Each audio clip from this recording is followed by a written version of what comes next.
โอเคสวัสดีนะวันนี้จะมารีวิวการประกอบฝาสูบความร้อนขึ้นก่อนอื่นเราก็เอาสเล็กมาทาปักเก็นทาให้ทั่วแล้วก็เอาฝาสูบลงไปเลยเนาะเดี๋ยวเขาจะเอาฝาสูบมาใส่โอเค ใส่ปักเก็นแล้วก็ใส่ฝาสูบเนาะอันนี้ใส่ฝาสูบใส่เรียบร้อย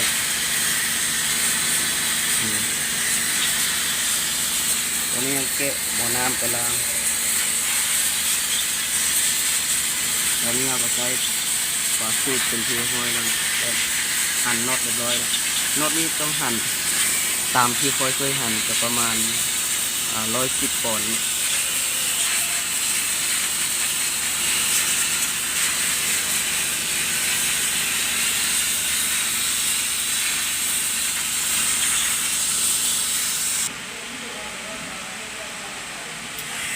โอเคใส่ปลาสูบแล้วก็ใส่ไม้ทูเนาะใส่ไม้ทูแล้วก็ใส่ตัวนกหัวนกซับลงไปเนาะตอนนี้ก็ยังเหลือตั้งวาล์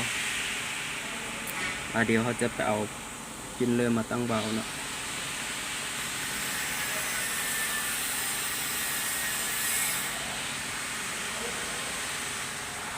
ตั้งจังหวะที่หนึ่งจะตั้งอยู่สูบหนึ่งแล้วก็สูบหนึ่งตั้งทางไอดีเอเชียนะสูบสองตั้งไอดีแล้วมาสูบสามตั้งไอเชียจังหวัดที่หนึ่งนะจังหวัดที่หนึ่งตอนนี้เราก็ตั้งจังหวะที่หนึ่งเป็นที่ห้อยแล้วนะเราก็จะหมุนโมเล่มันหมุนโมเล่ให้มันไปจังหวะที่สองเนาะ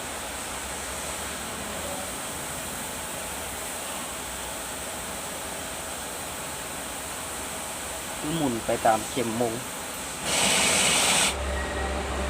โอเคเนาะเมื่อกี้เขาก็หมุนให้เป็นจังหวะสองแล้วตอนนี้เขากำลังตั้งวาล์วจังหวะสองฟิลเลอร์ขนาดตัวนี้เบอร์30เนาะเบอร์30ค่อยจะตั้งทางไอดีไอเสียเบอร์เดียวกันแต่ว่าคนอื่นตั้งเท่าไหร่ค่อยก็พูดสำหรับค่อยเข้าใจในนี้เนาะไอดีไอเสียเอาเบอร์เดียวกันก็ได้บ่เป็นหยังเฉพาะค่อยเข้าใจนั้นแต่คนอื่นตั้งเท่าไหร่ค่อยก็บ่รู้เอาไปเบิ่งกันตั้งวิธีการตั้งเลยตอนนี้เราตั้งจังหวะสอง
ได้พัฒนาเราก็จะ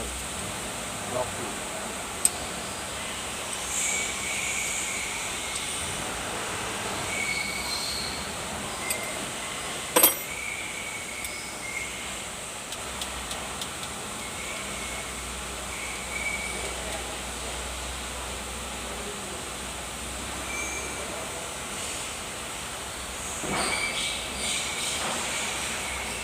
จังหวะสองนี้จะตั้งอยู่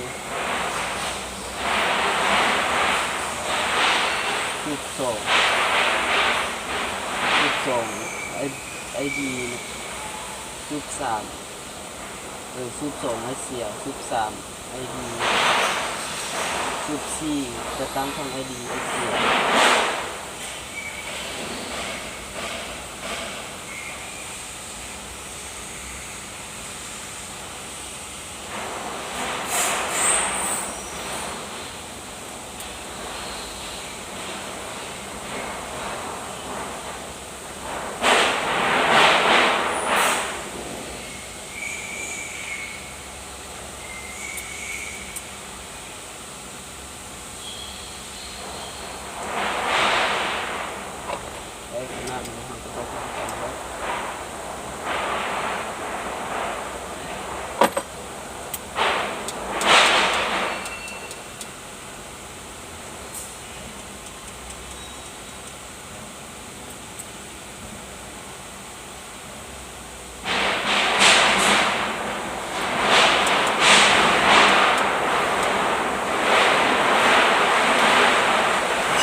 การตั้งวาล์วกับโบมี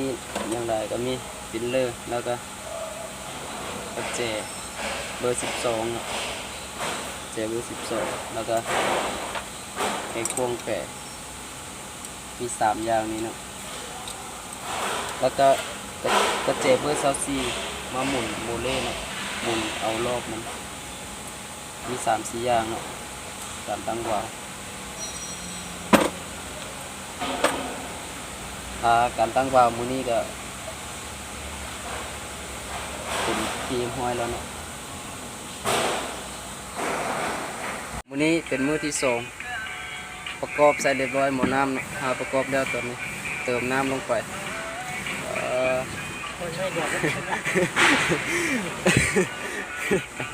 รุ่นเบิ่งเนาะว่าติดจักรมันสิได้บ่ตั้งวาล์วเรียบร้อยประกอบใส่เรียบร้อยแล้วติดจักรเบิ่งปึ๊บ ลองสตาร์ทเพื่อเนาะเป็นอะไรโอ้เรียบร้อย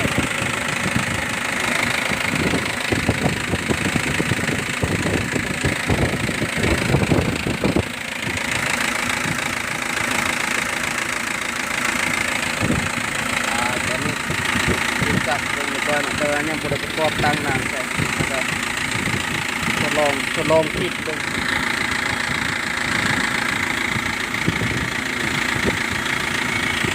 รุ่นเบิ่งเนาะจะมีสำเร็จเสียง